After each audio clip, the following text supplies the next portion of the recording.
This is Kanzenshuu, the podcast, episode 307 for the week of August 13th, 2012.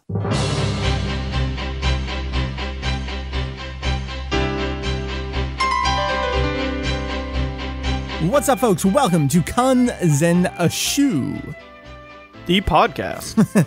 Thank you. An extension of the all-encompassing Dragon Ball fan site. Kanzenshuu EX.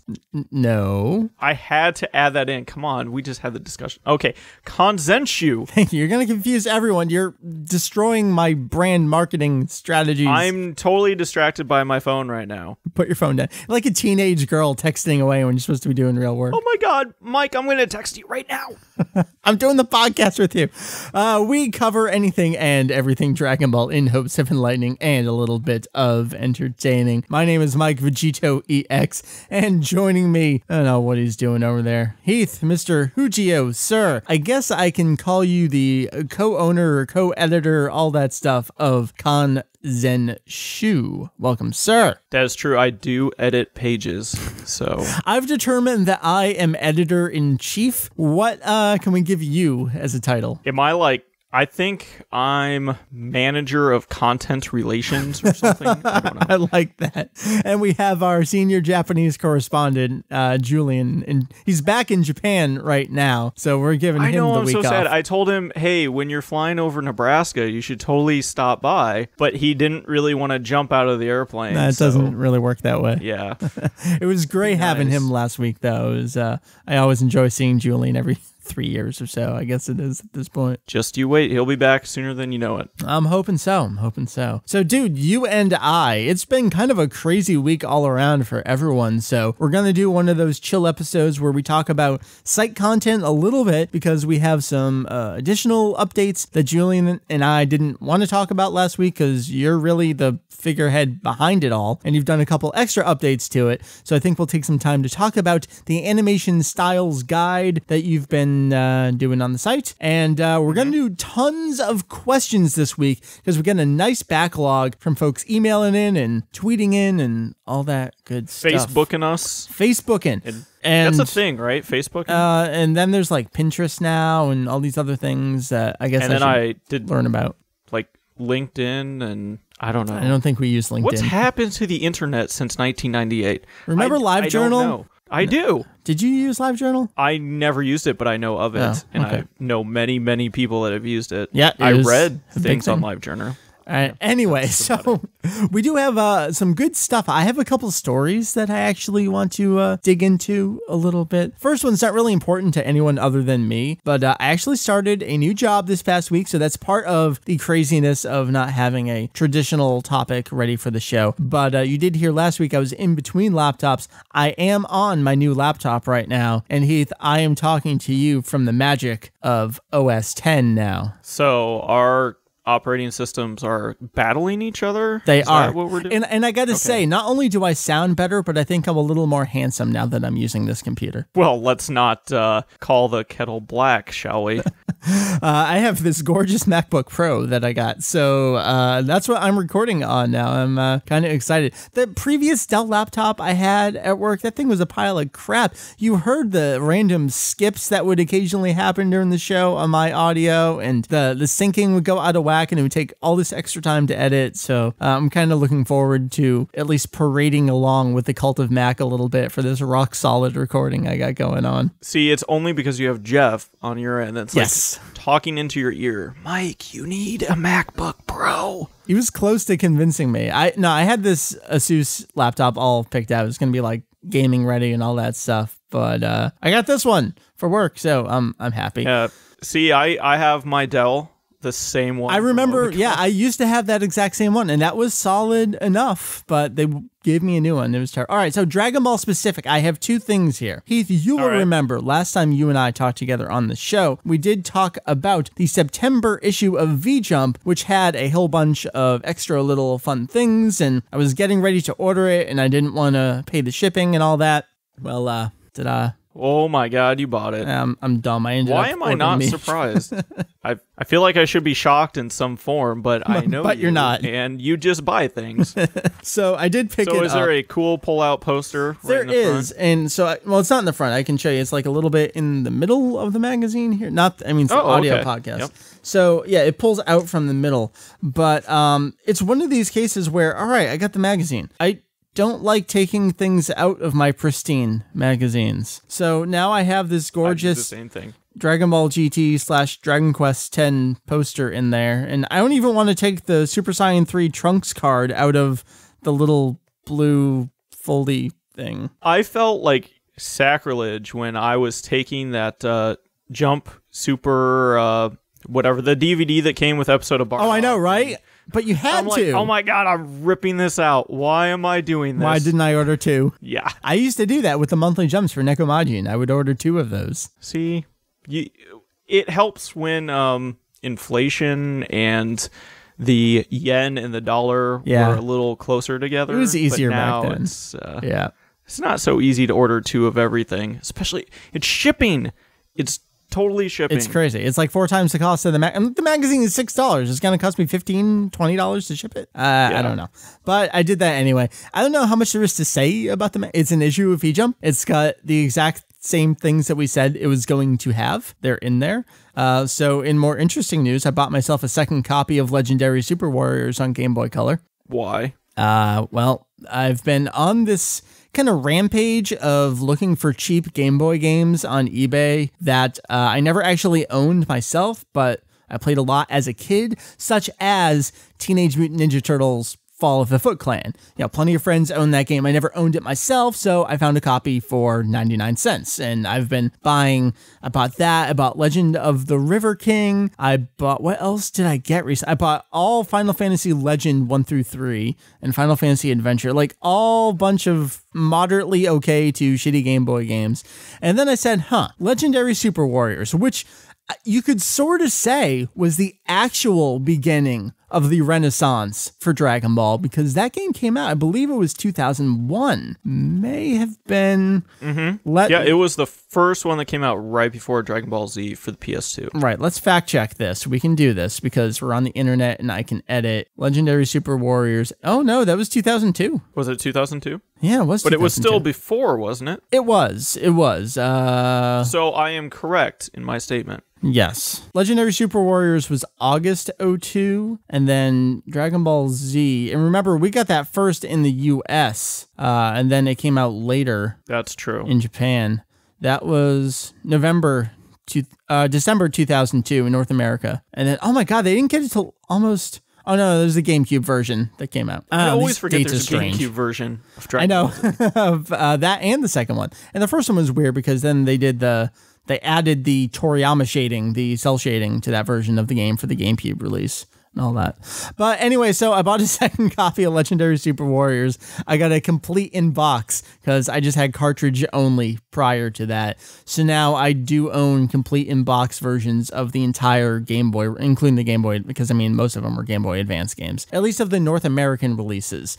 Of the Japanese releases, I only have, is it Goku Hishoden? I think that's the only one I have on Game Boy, but I do have that complete in box. So I need to get, I forget what the title of the second Game Boy game is, but I need that, and at some point I keep meaning to pick up Legacy of Goku 2 International as well, just to round out the asinine Mike Dragon Ball video game collection. People should see your shelves. This is what happens when you leave me to my own devices, and then it's even worse when eBay is, mobile on my phone. So now when I go to the bathroom, I order video games. Can I be honest with you? Sure, shoot. I ordered Legendary Super Warriors from the bathroom because it was buy it now. So I just did it. There you go. See, this is the sacrifice we have to make. We can't even go to the bathroom without, doing these things. I shouldn't be allowed to have technology. This is the bullshit that goes down. So instead of me telling more bathroom stories that really only benefit me and no one else, I actually have some video game. No, I think they benefit everyone. They do. I actually have stuff for the video game guide that I plan to incorporate long before we started Kanzenshuu, because I knew we would, to put into that guide at some point that I had been working on for maybe a year or two prior to us having those solid conversations, because I knew I should start it. And this might tie in, well, whatever. Heath, tell me about the animation styles guide on Kanzenshuu, because this is stuff that people can look at right now and learn, and it's actually getting a shit ton of traffic. It is. I was, I want to say surprised, but, you know, I love when people want to see what we work on. And I'm not surprised. I'm so great. I make amazing content. You never know, because some people like what they like. Like the Battle Power guide, when we first premiered that on Kanzenshuu, like shot up to top of the charts of anything we had put out. We all hate that information. So it's kind of weird where it's working on information that we kind of don't want to provide, but we know is useful and beneficial to some people, and yet it's still popular. But this is a good example where we like it and other people like it too. Exactly. So I've been working on this guide for, gosh, I want to say over a year, although I should preface that in the midst of working on this, I stopped for like 6 months just to design and do the backbone for Kanzenshuu. And so it got put on the back burner, but it's something we've been working on for a while. And I think I just showed it to you not too long ago, but no, it was kind of, I'm done. Here's the main page. Here's the Maeda page. Yep. This look good? Yeah. So right now we have pages up for Minoru Maeda, Masaki Sato, who's kind of included with Minoru since he worked with him quite a lot. Tomokichi Takeuchi is up, and coming tomorrow, possibly today, whenever you're listening to this podcast or whenever it goes up, is Masahiro Shimanuki. So that's an interesting name. Shimanuki? Shimanuki. Huh. See, you don't have a Japanese name, so Mr. Labrie, you can actually we've determined that my last name is actually the word robbery. It's in like highway robbery. Raburi. So I've it's true. Taken my stage name as Mike Robbery. So now that we're done with Mike, the section is up. You know, if anybody has any critiques, I'm glad to hear them. I've heard from quite a few people. I've made some alterations here and there. You know, some things maybe I've forgotten because I'm only one person, and this is a very large section of the site. So, but it has animation quality comparisons. It has some character design comparisons. I thought it was just a good place that we could put everything to really break down what happens. And it's, you know, I give a conclusion at the end of, well, here's why we have all of these issues, which is something we always talk on the podcast a lot of times, at least I do, because I approach things from a very more realistic standpoint. I think you get a lot of people, well, why did he do this in the story? And my answer is, well, because Toriyama wanted, you know, he's lazy, or he wanted to do this, or that's too much work. Where I know someone's looking for a, well, why is it? Well, this is one thing you can totally approach from a realistic standpoint of, they had budget restrictions. There were numerous animators. You know, they had seniority that they had to deal with. They had different companies. They were subcontracting things out.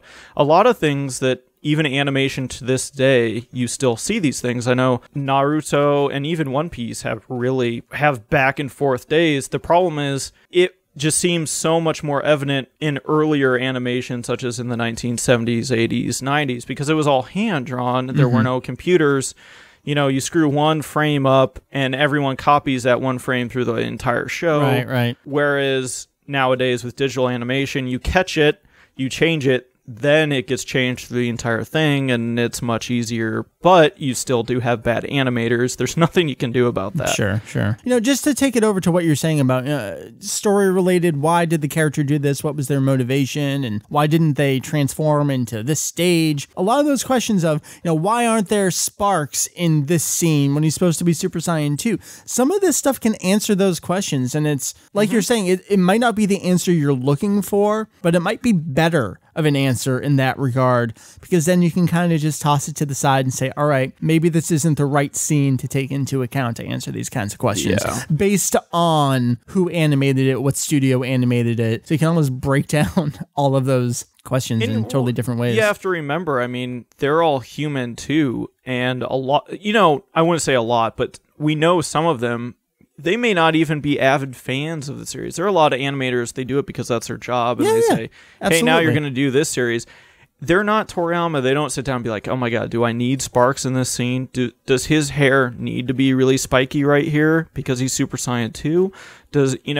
They don't really know. They have to go off of whatever details they're getting from their animation supervisor or whatnot. Yeah. So, yeah, you do kind of fall into some of those pit holes of people are saying, well, a friend told me that in Kanzenshuu 5 his hair was like this. And it's like, well, that's the original storyboard that everyone's supposed to be, the original character design that everyone's supposed to be basing it off of. But did they? Get really cheap budget days, where Ebisawa may be on his 12th hour of animating. Thrown out the window. He's not going to remember that he needs really spiky hair in this scene. He's just drawn hair because he needs to get this frame out the door so that the in-between animators can get going to town. Mm-hmm. And so it's quite interesting to see some of these things. And I think I was more shocked than anything when I started crunching numbers, because that's what I do.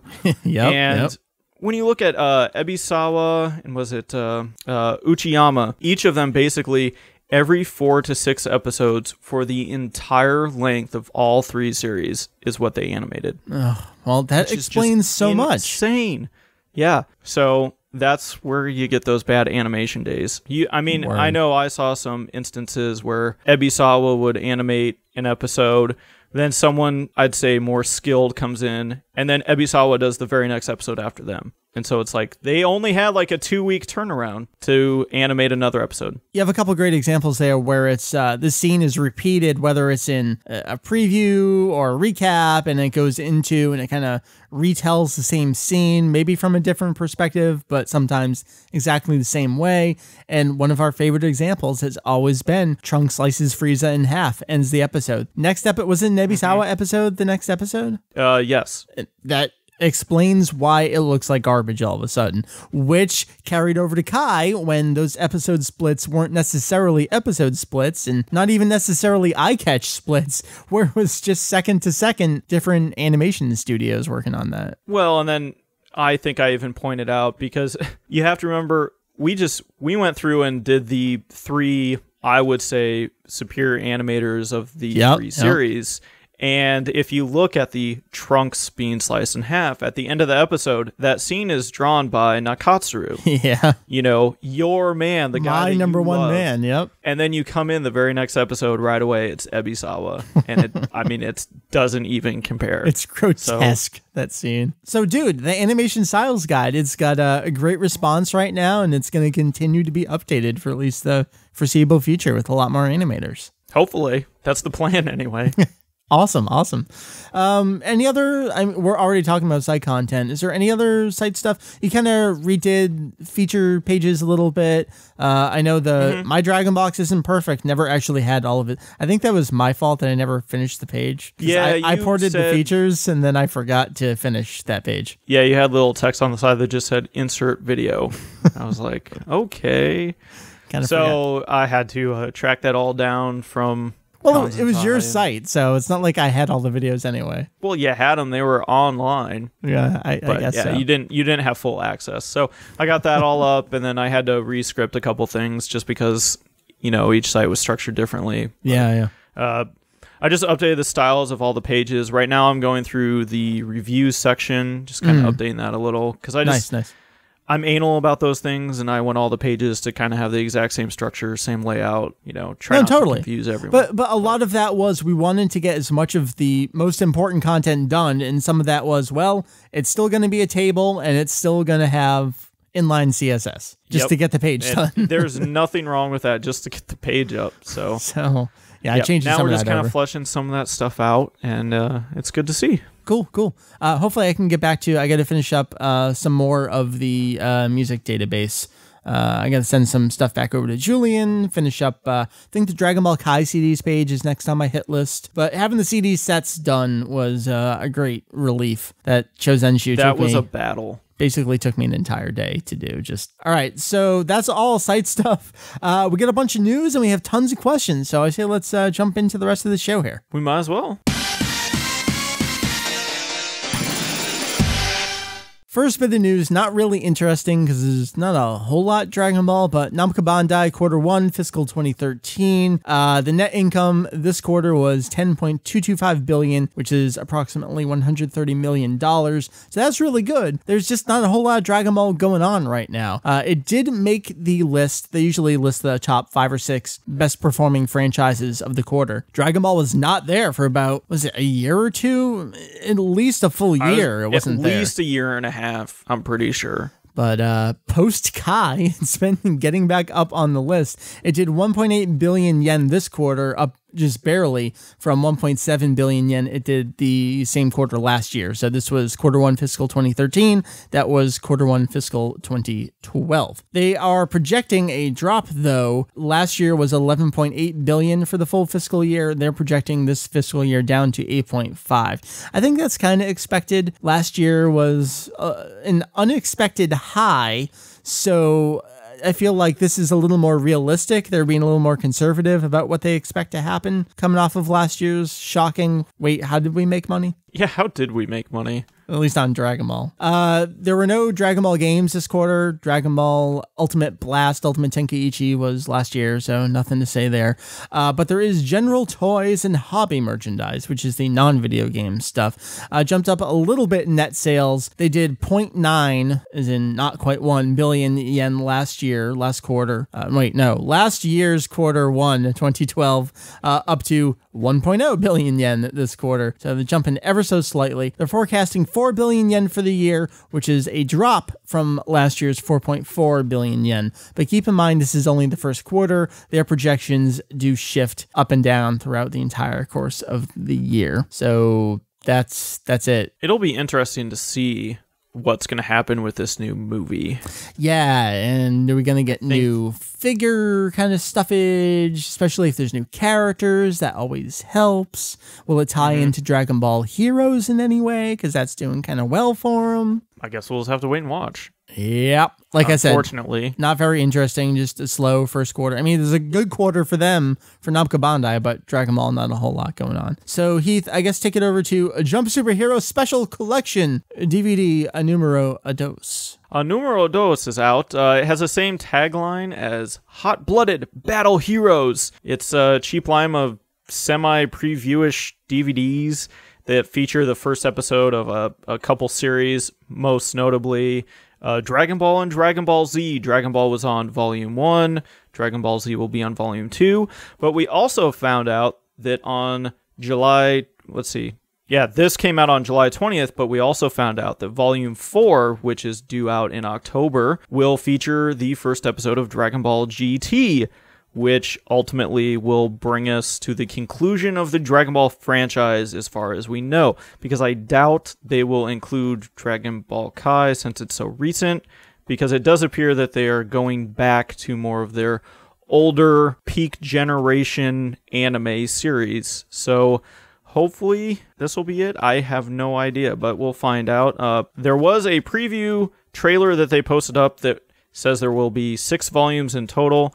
The official website right now says there will only be 5 volumes, so we'll kind of keep track of that. Maybe there'll be 5, maybe there'll be 6, who knows? I guess the most interesting thing here, it's episode 1 of Dragon Ball and episode 1 of Dragon Ball Z, great. But it does include some cool character designy art that our buddy Tanuki did go through and post the entirety of. I'm actually not sure how I feel about him posting the entirety of all of these pictures up because it's so cheap and we're trying to move away from having such, I don't know, it's a legally weird place for us. But if you question him, he might kill you. That's very true. He does have many things that happen to fall off the back of trucks often, so I'm not sure how much trust to place in him. Joe, Mike does not mean what he says when he says these I'm going to things. walk past this stone statue of him one day and be like, oh, that's really weird. That's a statue of him. And I'm going to hear this like sound effect and I'm going to turn around and he's going to stab me. Pretty much. But no, I guess the other thing of note that I didn't mention at the beginning, there's the tagline, Hot-Blooded Battle Heroes. When I was reading through the official website, it appears that all the other volumes have different taglines that goes along with each one. it kind of depicting what series are going to be on that volume. So they kind of stuck Dragon Ball and Dragon Ball Z together under the same tagline, but GT will be under a separate one, more of a adventure, if I remember correctly. So gotcha. Yep. Well, but they're the cheap, thing. so you can go click the links on the homepage and you can go buy them and give us some monies. Be ever so appreciated, because with the movie coming out, I have to imagine there'll be merchandise and an eventual Blu-ray release. We'd love to cover it for you. So tying in with that, the movie new website has been updated. The new movie, next year's upcoming new Dragon Ball Z movie. We don't even know what to call it yet, because it's like Dragon Ball Z. 2013 movie. But yeah. I can't imagine that is what it's going to be titled. Nah, it'll have some kind of title at some point. Anyway, the website has been updated. It includes an English version of the website, which itself includes an English translation of Mr. Akira Toriyama's comments regarding the movie, which of course you all read a month ago on Kanzenshuu, translated from the original Japanese version. Not much there in the English site. It's just kind of there. Yeah, and the English is awesome. Right, which is why you should read our translations of the Japanese rather than their translations into English, because, I mean, Toriyama's comments are mostly okay, but the rest of it, I don't know. It's the other part of the website that's a little sketchy. Not so great. Not so great. All right, so that's really the news. That's it, right? I think so, unless you have anything else. I have no late you will breaking grace us news. with. Nope, nothing. So None? let's cover all these questions people have. First question, rapid succession. Need to look this one up. I know. We're doing rapid succession. Rapid succession. In response, this is for, I guess I should say, I need my who it's Dragon from. Ball CDs. Randy asks us via Twitter, in response to your music episode, I'd love to know more info on Nozawa songs like Piccolo-san Daisuki and Tenkaichi Gohan. I don't know what there is to say about them. They're awesome, and Drunk Gohan is awesome. Drunk Gohan is awesome. I don't know what else we could expect to learn about them, other than maybe like the director saying, hey, we want a song for it. Can you write something? And that's what was made. Yeah, that's the best I got. All right, Randy, we got nothing. Is he looking for a little more insight, maybe from Julian? Perhaps? Maybe. You can always go and read Julian's fantastic translations of said songs over in the lyrics section of Kanzenshuu, which I'm sure Randy has already done, so we're not really giving him any extra information here. So probably not. We suck. All right. Heath, keep it going. All right. Weira from Twitter said, what do you guys think about the now defunct Beckett Dragon Ball Z collector magazines? This is weird because they came out at a point where I was already in high school. But when Dragon Ball Z came to North America, I was already in high school. So these magazines didn't hit me at the same point that other Beckett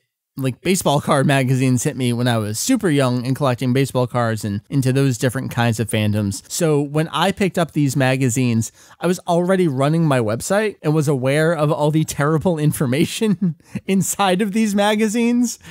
So Yep. I saw them in a completely different light. And here's the weird thing. Well, first of all, two stories. One, I don't remember which magazine it was. I don't think it was Beckett. I think it was some other one. I actually did get a job offer to write in one of them when I was still in high school, but I didn't know what I was doing, so I never really pursued it. It's like, I'm just a dude. And you asked like an outrageous sum of money. I think I actually asked about money, and then they never responded to me. I'm pretty sure that's how it went down. I think they just wanted me to write free. Please, sir. So there was that. But Greg Werner, who current fans will probably know is mostly contributing to One Piece fandom, but folks our age will remember from what was the name? Was it the Ultimate DBZ Information? The information website. Thank you.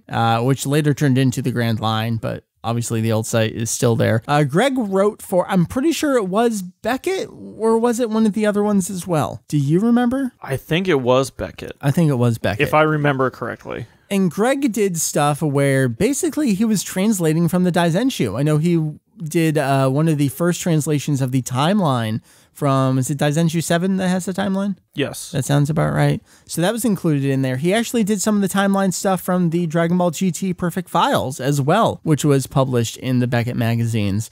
Some of his early misinformation, mistranslations are in there as well. I mean, we cut him a little bit of slack because, I mean, Greg's our age, so considering the amount of knowledge back then compared to now, you can see why I'm kind of glad that I didn't write for the magazines back then too, because I would be looking back at my own articles with a lowered head of shame going on. I can only imagine what you'd say. But, so there's an interesting little factoid that Greg used to do some articles for there. But I think that kind of sums it up, where it was, I was already into the scene and I wasn't just, I mean, I was still a wide-eyed, excited fan, but I also had the filter of, I own a website and I'm trying to provide information too. Not that I was seeing magazines as competitors, because I mean, those things sold like hotcakes. They did amazing business back then, but I could already see some of the misinformation, and there was kind of no style guides, so people were spelling names and attacks and stuff in completely different ways. And a lot of it was stuff that hadn't even come out through the Funimation dub. So a lot of people were looking for stuff that was, you know, I want to know what's happening in Japan. Which I think was great about it, because we were at a point where the entire series was not readily available on 9-season box sets. So if you wanted to learn more about it, and there were still dial-up connections, picking up a magazine off the store shelf, not that bad of a thing to do. And it's a lot faster than the dial-up connections. Yeah, I know. By the time you got one picture, you could just buy the magazine. Do you have any memories of these magazines? I only ever bought one of them. Like, I would peruse them when I would go to the store. Yeah. You know, and just kind of flip through them. I remember all of the artwork that was in them. You know, the fan art, people would send stuff in, and there'd be like a little comment of, so-and-so is my favorite character, so here's what I drew. And, you know, those were always nice to see, and you would always see fan art online too, but it would take forever to load. So it's a lot easier looking at a glossy magazine. But I think the one that I actually bought was, had Future Trunks on the front cover holding his sword. And that's all I even remember about it. I don't even know where it is. But that's the only one I ever bought. And that's my story. Did you know, a lot of the artwork on the front of the covers for the Beckett magazines, you could almost tell was never really a professional artist. It was they were awful. They were so bad. Terrible CG things. So the issue that I'm looking at right now, I don't know what month it was. I'd have to go back and look at it. But it does have Future Trunks on the cover.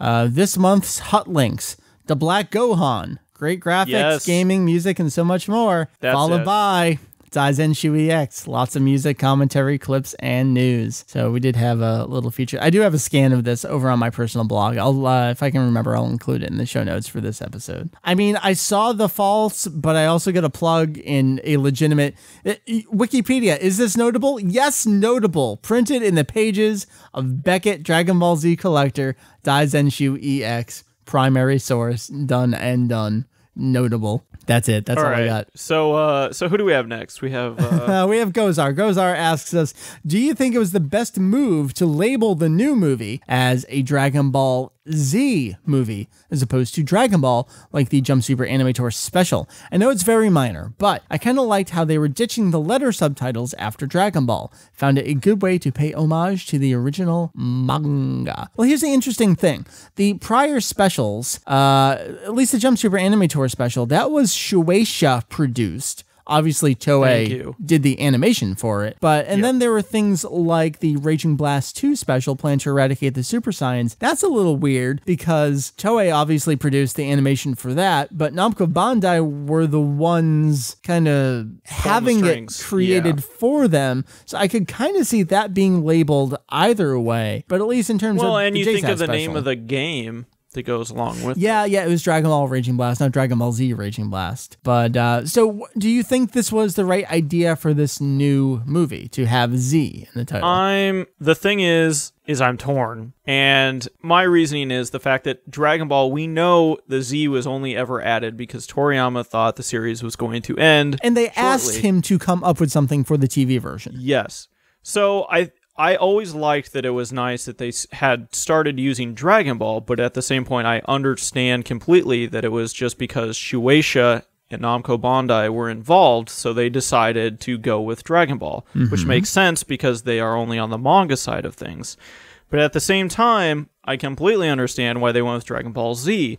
They had just come off the debacle known as Dragon Ball Kai, and what else, what better way to get back into it than going with Dragon Ball Z, a franchise that so many people are familiar with.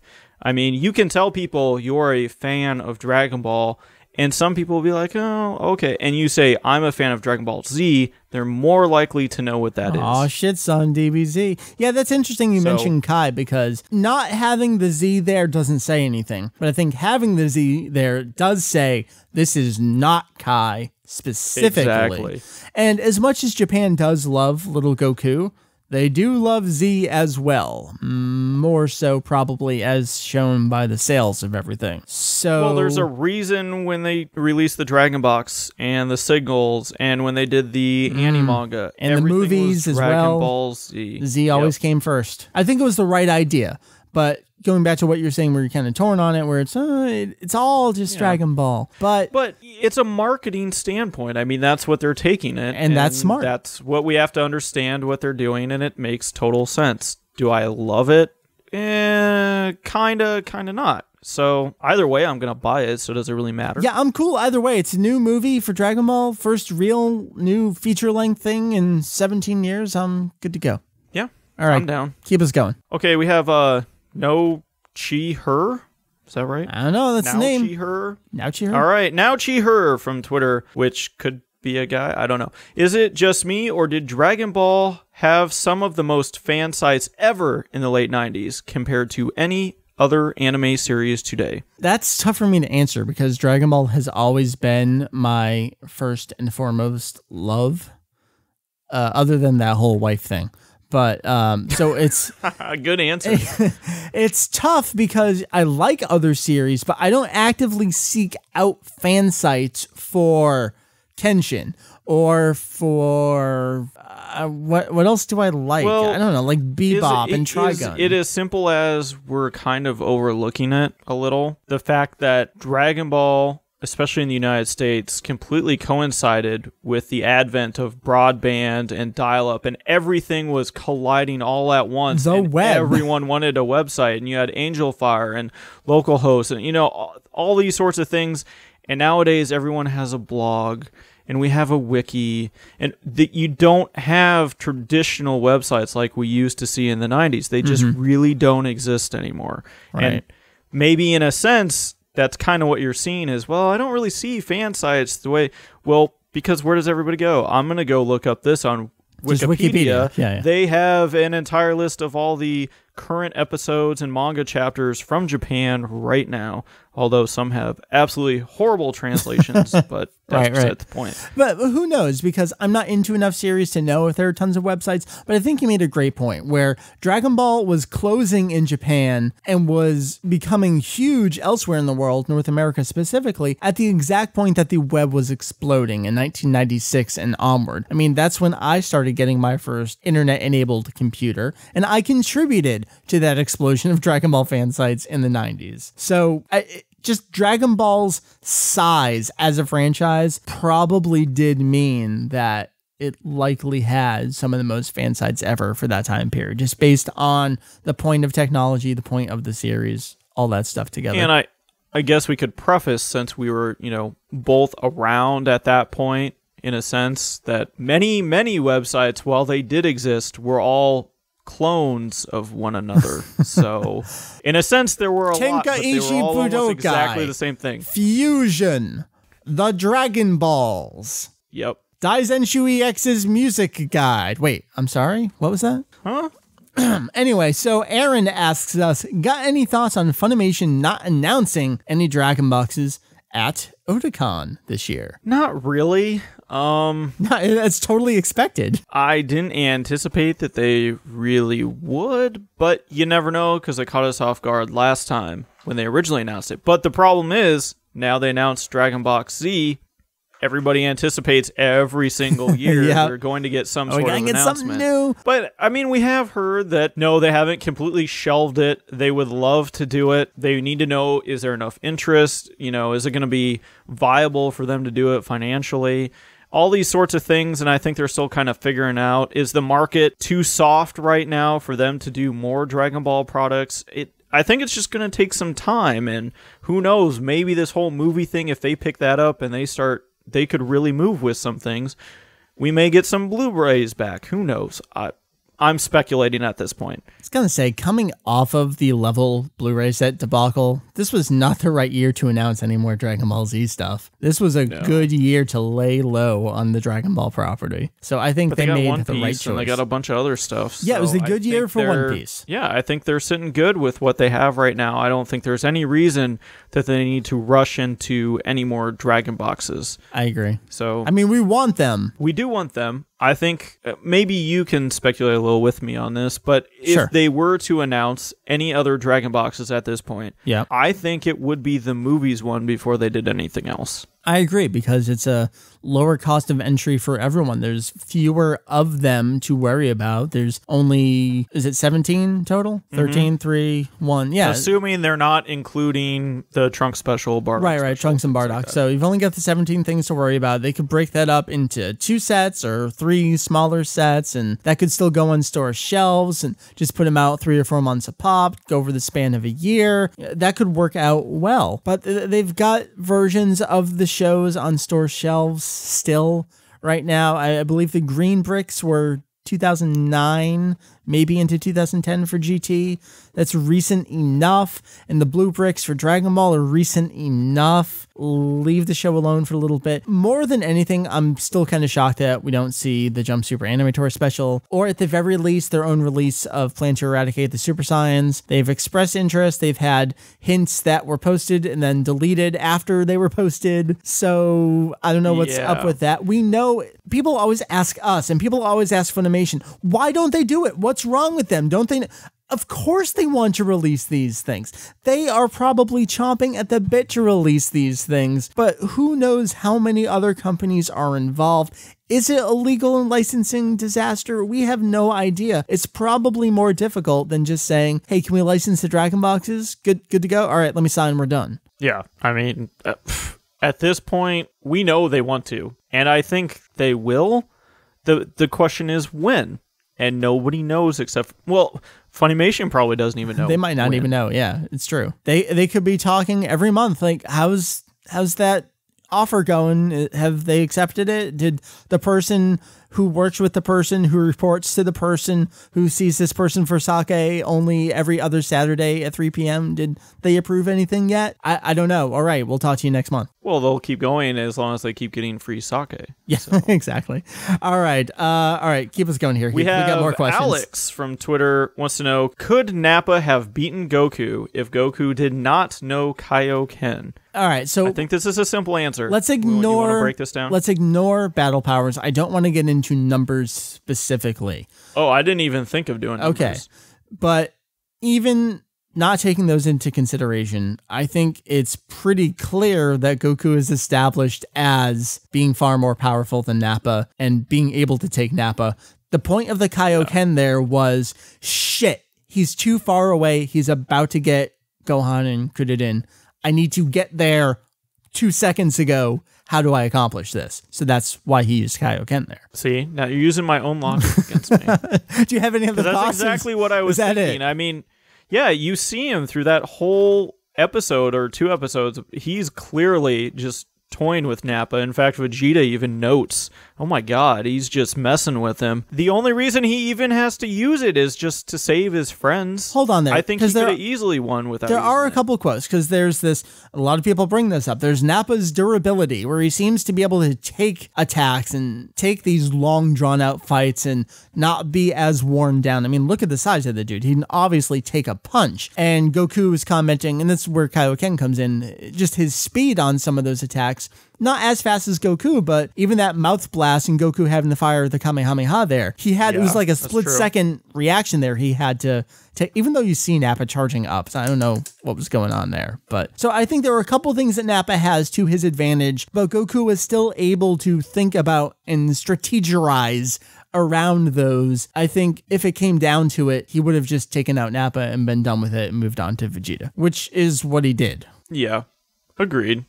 I mean, well, except that Vegeta takes out Nappa. But well, fair enough. Well, Nappa's out of commission. essentially, Goku's done killing people at this point. You're on into the Frieza arc with Ginyu stuff. I don't want to kill you. Why don't you just leave and then we can all have a good time? all right, so moving on to Brandon. All and right. I must say, this, I think, goes out as one of my favorite emails that we've ever gotten, only because of one phrase that he included. So It's pretty awesome, but I also kind of feel creepy reading it. I know, All right, I know. So let me read Brandon's email. Hi, I am a 12-year-old boy who has been enlightened by your podcast. I listen to you every week, and I've gone back and listened to past episodes. Yeah, I'm 12 and I can type. And this is Mike inserting commentary here. Yes, this email is actually written entirely properly, as opposed to just about every other email and tweet that we have pasted into the outline here, where I've either corrected them or just didn't bother to correct them. And I hear Heath stutter in his head as he self-corrects it as he's reading it. I do that every once in a while when I read these. I have to insert words to make it make sense. Right. Brandon continues. Anyway, my question is, quote, how did Akira Toriyama and Eiichiro Oda get together for the cross epoch? End quote. Please answer my question and keep up the good work. Heath, this collaboration crossover was done. It was like the Christmas issue. Oh shit, what year was this? Do you remember? 2000, I want to say 5 or 6. Is that right? Yeah, it was Christmas 2006. Boom. Yes, it was in Weekly Jump that week. What was this special? Did One Piece have anything like anniversary that year in 2006? Was that something special? No, not really. I don't think so. No. It was just kind of, here we go. Here's a crossover special. Ta-da! Yeah. Well, we do know from past interviews that Oda is a huge Dragon Ball fan, and specifically of Toriyama, and he's always wanted to meet him, always wanted to do something with him. And I think Toriyama's even said, oh, yeah, I'm a big fan of this Oda person. Who's Oda? I don't know. I like him. My kids read that stuff. They don't read my work, but they read One Piece. Yeah. So we know that they were fans of each other. They know who each other were. Shueisha is, right there in the Their middle. bosses, saying, hey, look at this guy. This guy? Let's make something go on here. Let's make money. I mean, I alone bought, I think, 4 issues of it, so I'm not shocked. No, I gave away a bunch on the show and on the website at that point. So did you mint wrap all of them and they're like nailed to the wall and just? I think I do have one still in the trap. See, I got to go back and check. That's what I would do. They're on the other side of the wall in the dungeon here in the basement. I'll have to go dig it out. What? Don't laugh at me. I have a dungeon. I keep stuff, and occasionally Jeff. I've seen this said dungeon. So Jeff's in there with the old monitors. I don't let him out often. But I would say that's my answer. I don't think there was anything particularly special going on that year. I think it was just, hey, you guys want to do something? And, oh, look, it's Christmas. Yeah, that's about it. And we can insert lots of food into this story. Yeah, it was just a special, fun little thing. It was the right time, it seemed. There hadn't been a whole lot of new Dragon Ball stuff, but Dragon Ball was still kind of in that peak period. I think, was it 2007? That was the height of merchandise sales for Dragon Ball since its revival. So Dragon Ball was still in that, oh man, we all still love Dragon Ball. Woohoo! Oh, One Piece is fucking huge. Let's do a crossover and make a ton of money. So that's what they did. I mean, we'd have to go back and see what the sales of that issue of Weekly Jump were, but I'm pretty sure it was pretty good. Yeah, I would not be shocked if they set, at least some sort of record at that point. Yeah. Whenever Toriyama does something in Jump, those sell out like hockey. Yeah, it gets super attention from every website ever. So that's what happens. And there's a reason they asked Toriyama to do all these things, but he tends to, I think, turn some of them down and finally will be like, okay, well, I have this one thing I was doing. Yeah, right. I mean, who knows how many crossovers and other little one-shots he's been offered since the close of Dragon Ball that he's turned down. He's like, I don't want to work anymore. I don't have to work anymore. Leave me the hell alone. Well, the only thing he's really been involved in, like, really hardcore seems to be Dragon Quest. And even then, it's Nakatsuru who's doing all the key artwork on stuff. Exactly. He's just every once in a while like, yeah, I'll throw you a poster. Here, you want this one? Right. And he'll do a cover or something, and that's about it. Look at me. I drew a slime again. How many years have I been drawing slimes? I'm so rich. I love how the slime is on everything. Yep. Everything. Yep. Dragon Quest X just came out in Japan, a week or so ago? So Dragon Quest is going to be huge again. Oh, and they've had parties, and there have been banners on huge skyscrapers all throughout Tokyo, and I've seen all sorts of stuff. It's just crazy. Everybody loves them some Dragon Quest in Japan. You're interested in Dragon Quest stuff. I don't usually do this, but I will plug 84 Play, the 84 translation localization studio over in Japan. Some prior Ziff Davis 1UP folks that are over there. They had an entire hour in the last episode of the show dedicated to Dragon Quest X, the first week of the game and impressions and all that stuff. It's weird because it's Dragon Quest, but it's an MMO. But it's not really an MMO. It's more of like Dragon Quest, just you're playing it online. And it's kind of like this mashup of Dragon Quest 8 and Dragon Quest 9 put online. So if you're interested in that, because I'm not entirely sure if we will get this game in North America, I'm kind of concerned we're not going to get it. Go check that out. Give it a listen. So yeah. Thanks, Brandon. All right, now we have Lethal Razzie 7. I'm going to say Lethal Raise 7. Lethal Raise 7. From our contact form, which anybody can fill out, asked us, there are a lot of different types of Dragon Ball Z cards. Could you help by telling me all of the ones like collectible, games, info, and other? I'm trying to collect them all, so could you give me the brands you know about? This is tough because we got some crap over in the US, like the Animayhem cards. And oh my God. Oh, let me dig. Oh, I think it's here in my desk downstairs. Oh, can I find it? Oh, there's shit flying everywhere. Look at it go. I think I have my old high school. I'm going to knock my microphone all over the place. I'm sorry. So, Heath, this is my notebook from high school. Holy crap. Where I collected. Is that like, so that's circa 1988. It is. Oh, shit. Look what's in here. I got Shenlong Times in here. What? I've got Shenlong Times. Don't tell me you took those to school. 6 and 4 in here. Do we need those? Do we have them? I have 1 through 7. Oh, well, fuck you. All right, so... I mean, you can keep them, because we might need them. I have duplicates of 4. My cards are not in this notebook. Oh, I'm going to have to find where they are. I thought they were in here, too, but I had those North American cards. I think Tanuki put up a whole bunch of scans of them. It's like, in the dark or in the light, who will prevail? I can't remember. Yeah. You know, a lot of them have quotes on them. Some of them are reflective. Yeah. I remember getting some of those at checking out of Toys R Us on the way out. You put in the quarter, you get like a couple of those cards. I got some Sailor Moon cards there as well. So those are old North American cards, but you're probably talking about Japanese stuff here. There's the Card-Ass series, which has evolved over time. Some of them are games, some of them are collectible, and now that's all tied in with Dragon Ball Heroes, where it's part of a video game. Well, so I don't even know how you break it down. Like on Yahoo Japan, you can go on and buy entire book sets of all the original, like from 1992 to 1995 run of Card-Ass cards. But, you know, they're a little steep, but you can get them. They're still out there.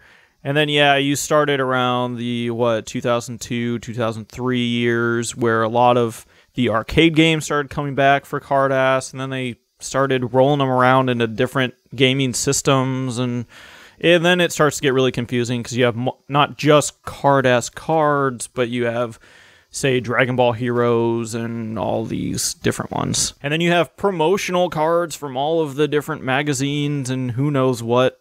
And Burger King did some, and then it's crazy. McDonald's, I know, in Japan has done a bunch. Mm-hmm. The figures and cards. I actually just pulled up a story from December 16th, 2008, celebrating the 20th anniversary of the Card-Ass line. They re-released... at least this one here, the Complete Box Volume 1 Premium Set, which was going to contain 4 new cards that actually came out December 26th of 2008 for well over $100. It was 10,500 yen at that point. And that was just box 1. I think there were 2 boxes that they did for the DBZ re-release there. So that's really, really big. And there's so many other cards as well, but Card-Ass is kind of the main line, but even then, like you were just saying, you can't even really break that down into a single description. No, because by the time that they had hit, you know, the early 2000s, the early aughts of the century, that it just kind of broke off into so many different arcade games, and there's so many different titles that it's almost impossible to keep track of all of them. I don't even know if they do. You can go to a lot of the websites for these arcade games, and they will list like all of their cards. So I guess we could also mention that 2 of the supplemental Kanzenshuu, which we always just call 8 and 9, they covered the Card-Ass series, at least up until that point. So there's 2 entire supplemental guidebooks dedicated to just the cards. Those were released as softcovers, so they were cheaper to find. I actually found those 2 books in... First? What do you mean first? Did you find those before you found some of the others? Oh, no. The first one I got was Kanzenshuu 6 at Otakon 1999. I was on Cloud 9 at that point. But I found Kanzenshuu 8 and 9. I was with Mary, so I knew Mary at that point. But that was only like 2000 onward. But I guess we went to New York. I don't know why or with who, but I found him. I don't think it was Kinokuniya. It was it Sasuke Books used to have a store in New York? I don't think they do anymore.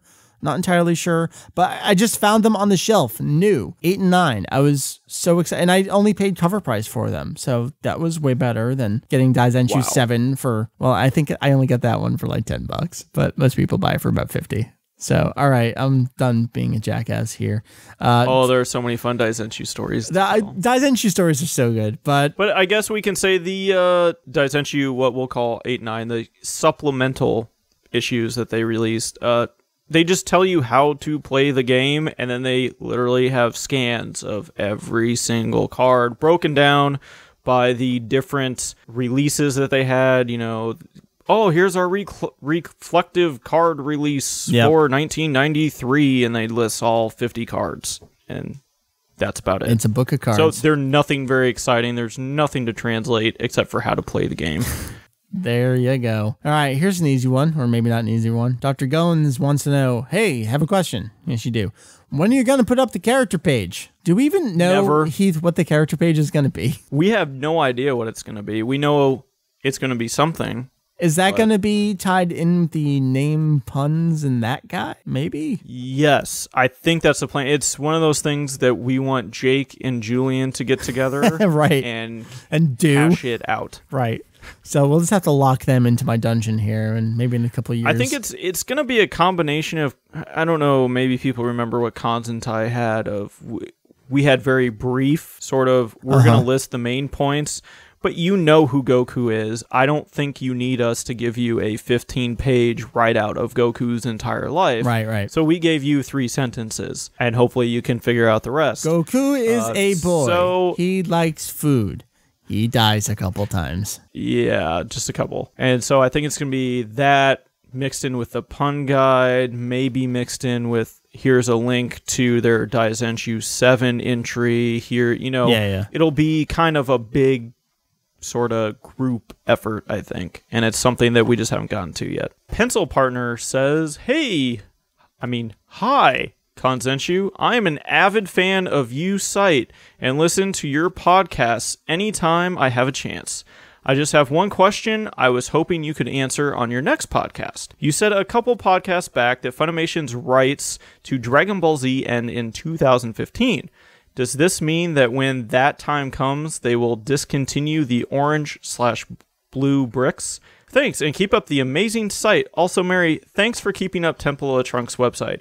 Even if you don't update anymore, it's really epic, and I found the fanfic Dragon Ball Super Z from it. From now on, I will always like the pairing of Mirai Trunks and Mirai 18. Will they discontinue stuff? Yeah, well, if they do not renew the license, which they've continued to do since they first licensed it in 1994, and Toei seems pretty happy with them so far, but if they did no longer have the license to Dragon Ball, yes, they would have to discontinue production on those things because they would no longer have the rights to produce said things.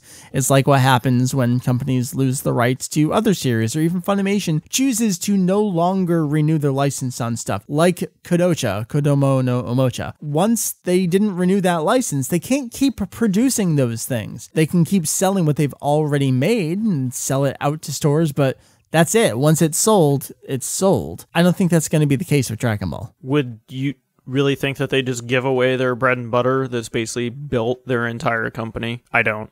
it's I don't not think going to it's happen. gonna happen. No. So I don't think it's anything to worry about, but that would be the case were that the case, but that will not be the case. But thanks for saying we have an amazing site. 2 thumbs up for that. Yeah, always appreciate that. So, Heath, getting back to battle power questions, Zakachov, not entirely sure. I was curious about something. Have there been any posts on power levels from episode of Bardock? I'm curious to know his power after the near-death power-up he receives from surviving Frieza's supernova, I guess it is. As it stands, his last known power level is around 10,000, so Super Saiyan 1 would put him at 500,000, still weaker than Frieza's first form. I've seen people say that Bardock's near-death power-up puts him at 15,000 in his base form, which means 750,000 in Super Saiyan 1. I am, however, doubtful of this estimation, as Goku, who was 180,000 before the Ginyu fight, managed to receive a near-death power-up straight to 300,000. Would you care to elaborate or confirm these claims? I guess the easiest thing we can say is that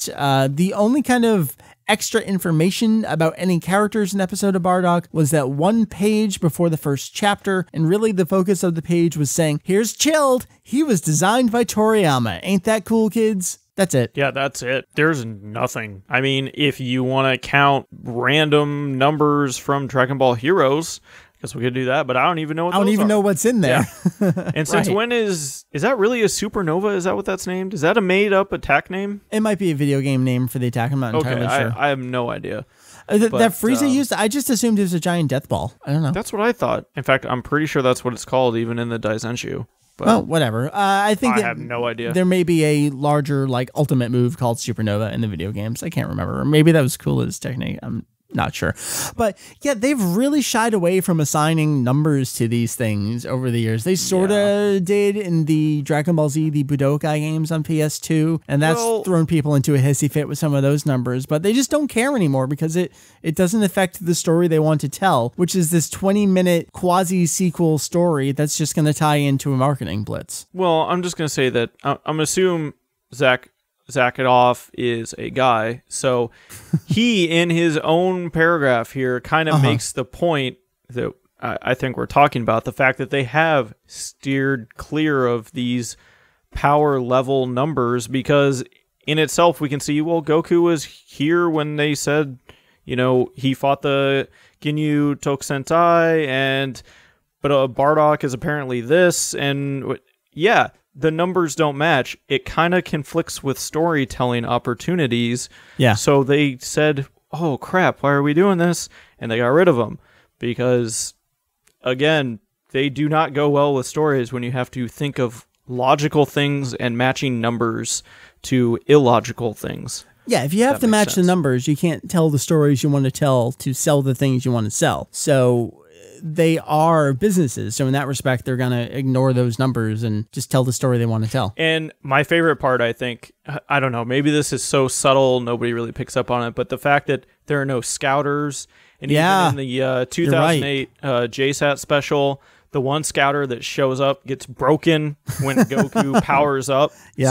I mean, there are no ways to even tell power levels at this point. Yeah, and of course, we did have some of those extra numbers that Toriyama threw into the mix with the super exciting guides, but even then, you can either do the math or you cannot do the math, and when the math doesn't match up, I feel like people kind of get upset that the authors and the rights holders aren't taking it as seriously as they are. And maybe that's a valid response, but again, I kind of have to answer that with, well, you can either get episode of Bardock or you can get nothing. I would rather have it, even if I didn't love it and wasn't the greatest thing ever, than have to have a special that relied on a logical progression of numbers. Where would you go with that? Bardock would just get trampled and it wouldn't.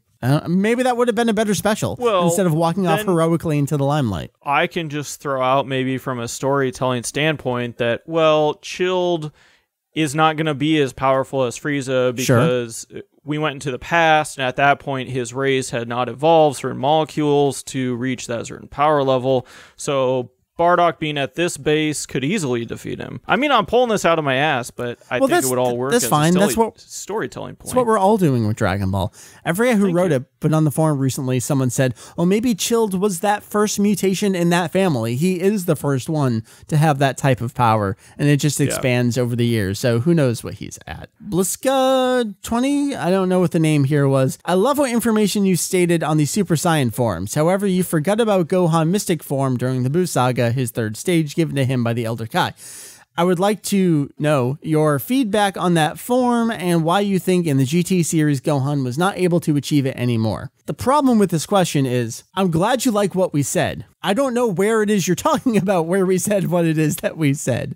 Is it in the old transformation guide on Kanzenshuu EX? I'm not entirely sure because you sent this to the contact form Kanzenshuu, so probably not. Was it on a prior podcast episode? You didn't say if this was for the podcast, but I wanted to read it on the podcast. Or is it in a section somewhere on the site? And did we say that, or is that just a translation of information somewhere? So I guess the real question, if there's a question here, Heath, would you consider, and this is always just a fan name for the term, thank you, the mystic power, really just the power up, Ultimate Gohan, the strongest warrior, the the 15 generation ago Kaioshin that pulls out of Gohan this dormant extra power here. Is this a form of Super Saiyan? What do you think? No, I don't think it is. I agree. Think it was just his power was expanded upon, and as stated before, I mean, Goku's even said the worst energy loss that they have is when they have to transform. And if you can get the same power without transforming, I think that's essentially what happened, which is kind of what we get with the full power Super Saiyan. I was going to say, we went through that whole thing during the Cell arc, where we want to make our Super Saiyan form our natural form. We need to sleep in this form to make it feel as normal and to bring out as much raw power without having to worry about being transformed or falling out of the transformation. So I think that's an extension of that, where it's here is all, and we got Gohan doing this, what, like 3 times over the course of the series? I brought out all your power. You don't need to do anything else. Have a nice day. Well, I think, I hate to go back to this, but the only point that the forms really brought into fruition, I don't know. The only time that the form is really ever needed is when they are fighting Buu. Yeah. And at that point, there is no such thing as GT. Toriyama doesn't care about GT at this point. It's just a story point that he needs to use in order for someone to hold off Buu until Goku can get there. And a lot of it is, hey, strongest warrior Gohan, mystic Gohan, whatever you want to call him. That is his plot point that he's going to use to prolong that fight. Now, as far as GT is concerned, essentially we see a lot of things just get thrown out the window, and that just happens to be one of them. It just is. It's kind of, I mean, GT you can't answer the question with, because you described it perfectly. It doesn't apply to the point when it's being introduced. It's just another thing in the series where we come to it so many years later, and we know too much about where the story goes that we try to apply retroactively these decisions to a point where Toriyama probably knew at this point he wanted to end the series as soon as he could, and he still had to crank it out week after week. You know, there's also massive speculation of, well, did he lose it, since apparently we had this 7 years, and then, well, or what, 10 years, and who knows? I mean, we never really see him use it again, even at the end of the manga. But he doesn't really do any fighting. He's just a scholar at that point. He's married. Hey, I have a kid. She's going to do my fighting for me. Yeah. And, I mean, that's about it. We have a ton more questions. Some of them are really good. I think we'll hold on to them for future episodes. But I do have 2 last ones that I want to read here on the show. This next one here is from DB Sinus, I think it is. Sinus? Maybe. Maybe he's got Dragon Balls for sinuses. Maybe that would explain the headaches. Hello, I noticed that Kanzenshuu was the combination of Kanzentai and Daizenshuu EX. Where are the pictures? On my cell phone. You got some nudes? We got really drunk one night and... ASL send nudes. Yeah. What are you talking about? We did have some images on Daizenshuu EX, but a lot of that stuff is going to be incorporated into more appropriate sections. Like we had galleries from the video game openings. Those are going to be moved into the video game guide when we port that over. It'll be a combination of Kanzentai and Daizenshuu EX material. But other images, I mean, everything's going where it belongs. things, I guess. I know there's a lot of things that we've had in the past in those sections, but like you said, they're being moved into, as part of a certain section. So they're now there where they should be. I guess we could do a fusion dance photo. We could. I don't know what else he might be talking about. I don't know. Because we have lots of photos. We need the images, more pictures. Okay. All right. Heath, we got to wrap this up. Why don't you read our last question here? Maybe all it's right. a question? SS Mamp Crackers 25, who has the best name ever, wants to tell us, nice to meet you guys. Nice to meet you too, sir. SS I have no idea where we've met. Smamp Cracker 25? Super Saiyan Mamp Crackers 25. It is nice to meet you as well. I appreciate that. And if I ever meet you in real life, I am totally using that name. What? You can't even read it. Smamp Cracker. Super Saiyan Mamp Crackers. Oh, all right. You've defined it.